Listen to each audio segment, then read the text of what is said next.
Hola, ¿qué tal? Muy bienvenidos. Soy Genaro Laimons, ayudante SAI. En este video vamos a hacer ejercicios para identificar matrices de proyección y reflexión a través de su definición, y así entender gráficamente su aplicación sobre distintos vectores. Partiremos viendo qué significa que una matriz sea de proyección o de reflexión. Para que una matriz P sea de proyección, debe cumplirse que P cuadrado sea igual a P, y además que P sea simétrica. La primera condición es muy intuitiva, ya que al proyectar estamos viendo la sombra de un vector sobre un espacio vectorial. Si tomamos un vector que ya fue proyectado, la sombra de este vector debería ser el mismo vector. En esta imagen vemos cómo se comporta una matriz de proyección sobre el espacio que proyecta, W. Si tenemos un vector B, la proyección P por B será la sombra de B sobre el espacio vectorial que proyecta, mientras que los elementos que sean ortogonales al espacio asociado se hacen cero. Aquí es mucho más intuitivo el por qué se pide que P cuadrado sea igual a P. Explicando de una manera más formal lo que aparece en la imagen, se dice que una matriz de proyección P proyecta sobre un espacio vectorial W si para todo x en W se cumple que P por x es igual a x. Y todos los vectores que son ortogonales a W cumplen que P por x es igual a 0. Ahora, para que una matriz R sea de reflexión, solo debe cumplirse que R al cuadrado sea igual a la matriz idéntica. Entendiendo qué hace una matriz de reflexión de una forma más gráfica, si tenemos un vector B, lo podemos separar en una parte que está sobre el espacio W y en una parte ortogonal a W. Al reflejar este vector sobre W, lo que ocurre es que la parte que se encuentra sobre W se queda exactamente igual, mientras que la parte ortogonal se da vuelta. Aquí también es claro el por qué se tiene que cumplir que R al cuadrado tiene que ser igual a la identidad. Al reflejarlo dos veces, el vector es el mismo. Esto se traduce en lo siguiente. Una matriz de reflexión refleja sobre un espacio vectorial W si para todo vector x en W se cumple que R por x es igual a x. Y también debe cumplir que para todo vector x en W ortogonal se tiene que cumplir que R por x es igual a menos x. Ahora que entendemos cómo funcionan las matrices de proyección y de reflexión, vamos con nuestro primer ejercicio. En este primer problema, nosotros tenemos una matriz P y a nosotros nos gustaría probar que P es una matriz de proyección. Recordemos, ¿cuáles son las condiciones para que una matriz sea de proyección? En primer lugar, la matriz tiene que ser simétrica. Esto es fácil de notar y esto es obvio. Y en segundo lugar, nosotros necesitamos que P cuadrado sea igual a P.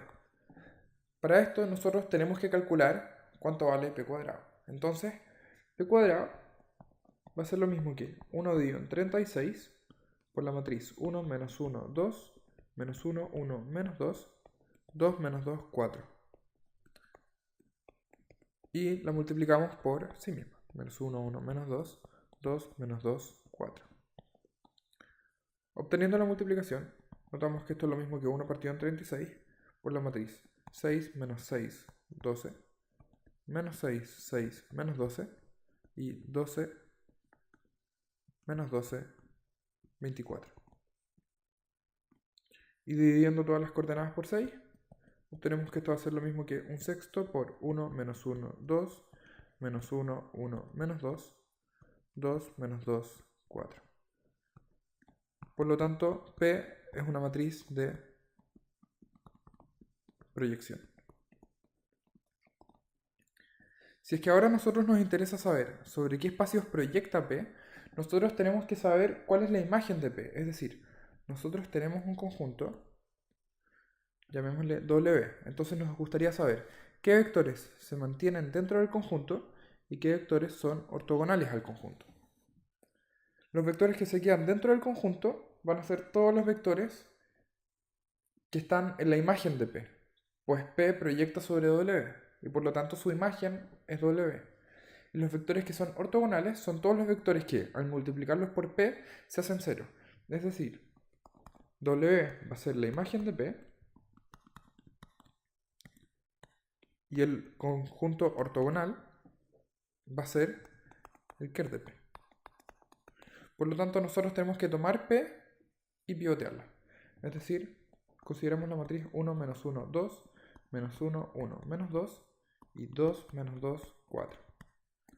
Si a la segunda fila le sumamos la primera y a la tercera fila le restamos dos veces la primera fila, tenemos que esto va a ser lo mismo que 1 menos 1, 2 y todas las otras coordenadas sean 1. Por lo tanto, el único pivote está en la primera columna. De aquí obtenemos que W va a ser la imagen de P. Y esto es lo mismo que el conjunto generado por la primera columna de P, es decir, por el vector 1, menos 1, 2. Y acá obtenemos también que el conjunto ortogonal va a ser el ker de P. Para obtener el ker de P, nosotros sabemos que x1 tendría que ser igual a x2 menos 2x3. Y por lo tanto, un vector x cualquiera se va a poder escribir como x2 menos 2x3, x2, x3, con x2 y x3 variables libres. Y por lo tanto, esto va a ser lo mismo que el conjunto generado por los vectores 1, 1, 0 y el vector menos 2, 0, 1. Por lo tanto, una base para el conjunto W, que es sobre el conjunto sobre el que proyecta P, sería el conjunto que contiene solamente al 1 menos 1, 2. Y una base para el complemento ortogonal sería el conjunto que contiene al vector 1, 1, 0 y al vector menos 2, 0, 1. En este segundo problema, nosotros tenemos una matriz de proyección P que proyecta sobre un espacio vectorial W. Y utilizando las propiedades de que P es una matriz de proyección, nosotros tenemos que demostrar que la identidad menos P también es una matriz de proyección sobre W ortogonal y que la identidad menos 2P es una matriz que refleja sobre W ortogonal. Entonces vamos a partir probando que la identidad menos P es una matriz de proyección. Para esto nosotros tenemos que probar, en primer lugar, que la identidad menos P es simétrica. Y para esto basta notar que esto es la identidad menos P traspuesto, y como P ya es una matriz de proyección, luego P es simétrica porque cumple las dos propiedades. Entonces esto es lo mismo que la identidad menos P. Y en segundo lugar, tenemos que ver cuánto vale la identidad menos P al cuadrado.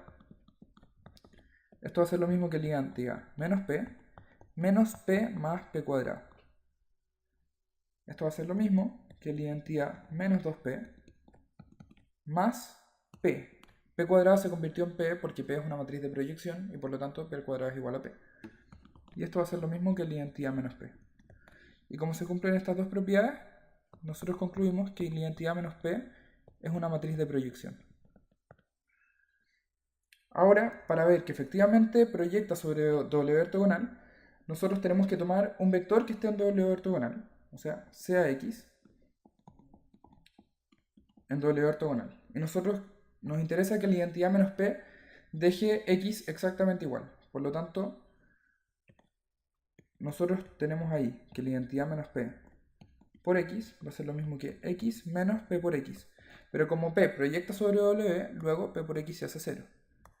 Y esto va a ser lo mismo que X. Y ahora, si X está en el complemento ortogonal del complemento ortogonal de W, o sea, en W, luego la identidad menos P por X va a ser lo mismo que X menos P por X. Pero recordemos que P proyecta sobre W, por lo tanto, P por X es lo mismo que X. Entonces, esto va a ser el vector nulo. Por lo tanto, por estos dos puntos, y además como es una matriz de proyección, se cumple que la identidad menos P proyecta sobre el conjunto W ortogonal. Ahora a nosotros nos interesa ver que la identidad menos 2P es una matriz de reflexión sobre el conjunto W ortogonal. Entonces necesitamos probar primero que efectivamente es una matriz de reflexión. Para probar que es una matriz de reflexión, nosotros solamente tenemos que probar que la identidad menos 2P al cuadrado es lo mismo que la identidad. Esto es lo mismo que la identidad menos 2P por la identidad menos 2P. Esto va a ser lo mismo que la identidad menos 2P más 4P cuadrado. Y como P cuadrado es lo mismo que P, concluimos que esto es lo mismo que la identidad. Es decir, sí es una matriz de reflexión.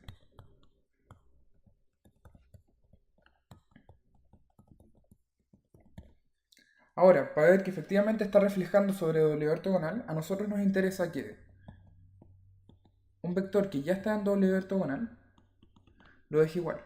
y que un vector que sea ortogonal a este conjunto lo tire hacia abajo, o sea, lo deje negativo.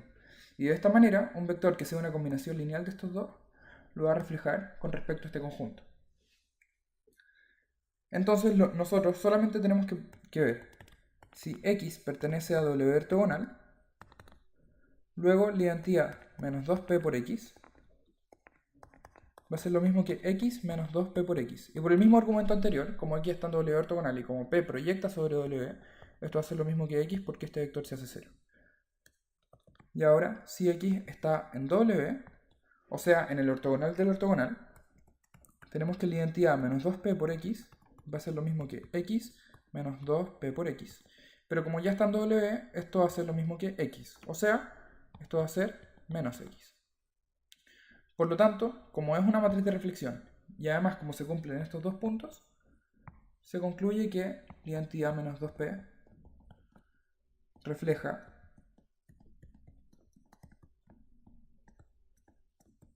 sobre W ortogonal. En este último problema, nosotros tenemos un vector B no nulo, y tenemos que demostrar que HB, que es la matriz que aparece acá, es efectivamente una matriz de reflexión. Para esto nosotros vamos a definir en primer lugar P sub B como B por B traspuesto dividido en B traspuesto B. Y nosotros vamos a demostrar que P sub B es una matriz de proyección. Entonces, para ver que es una matriz de proyección, primero necesitamos que sea simétrica, lo cual es obvio, y nos lo vamos a saltar. En segundo lugar, necesitamos que al cuadrado sea ella misma. Pero esta matriz al cuadrado es lo mismo que B por B traspuesto por B por B traspuesto dividido en B traspuesto B por B traspuesto B. Y acá vamos a hacer un poquito de trampa, porque en el numerador justo se nos juntó esta multiplicación de vectores, lo cual corresponde a un escalar. Y por lo tanto, como es un escalar, lo podemos simplificar con uno de los términos de abajo. Y esto va a ser lo mismo que B por B traspuesto dividido en B traspuesto B, que eso es lo mismo que P sub B. Por lo tanto, P sub B es una matriz de proyección. Y eso, como consecuencia de la segunda parte del problema anterior, implica que HB es una matriz de reflexión. Esto es porque lo puedo escribir como una matriz identidad menos dos veces una matriz de proyección. Entonces ahora vamos con la segunda parte. En la segunda parte, a nosotros nos piden encontrar un vector B tal que HB de X sea igual a Y. Entonces nosotros tenemos un vector X y un vector Y. Y a nosotros nos gustaría encontrar algún vector tal que al aplicarle esta transformación nos quede que Y sea lo mismo que HB por X. Entonces fijémonos bien en qué está haciendo la matriz HB. La matriz HB toma un vector, o sea la identidad, y le resta dos veces la proyección sobre un vector B. Por lo tanto, ¿qué vector tendríamos que restarle a X para que llegue a Y? Nosotros tendríamos que restarle este vector para poder llegar a Y. Pero ese vector es justamente el vector X menos Y. Por lo tanto, si es que a X le restamos dos veces esta proyección, debiera llegar a Y. Por lo tanto, nosotros podemos elegir B como X menos Y y veamos qué ocurre con la matriz HB y si efectivamente cumple la condición que nosotros pedimos. Eso es solamente una interpretación geométrica de lo que hace HB. Entonces, sea B igual a X menos Y. Es decir, igual al vector 3, 4, menos 5. Luego, HB va a ser lo mismo que la identidad menos 2 partido en B traspuesto B por B traspuesto. Vamos a desarrollar el valor de HB. HB va a ser lo mismo que la identidad menos 2 partido en 50 por la matriz 9, 12, menos 15, 12, 16, menos 20, menos 15, menos 20, 25. Por lo tanto, ¿cuánto vale HB por X?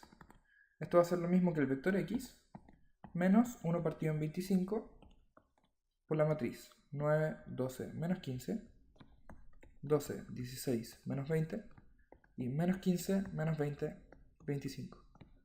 Y todo esto multiplicando al vector x, que es 3, 4, 0. Esto va a ser lo mismo que el vector 3, 4, 0, menos 1 partido en 25, por el vector 75, 100, menos 125. Eso es simplemente realizar la multiplicación matriz-vector. Y realizando esta resta de vectores, obtenemos que esto es lo mismo que el vector 0, 0, 5, que es justamente el vector y. Por lo tanto, nosotros encontramos un vector b, tal que hb de x es lo mismo que y. Esto no es un ejercicio muy complicado, pero sí hay que tener mucho cuidado y hay que entender muy bien geométricamente qué están haciendo estas matrices de proyección y de reflexión. Si es que uno entiende sobre cuál conjunto están proyectando, sobre dónde están reflejando y cuáles son las proyecciones que hay que restarle para llegar de un vector a otro, uno tiene toda la intuición necesaria para poder resolver todos los ejercicios de este tema. Espero que les haya quedado todo muy claro. Gracias por ver este video. Nos vemos.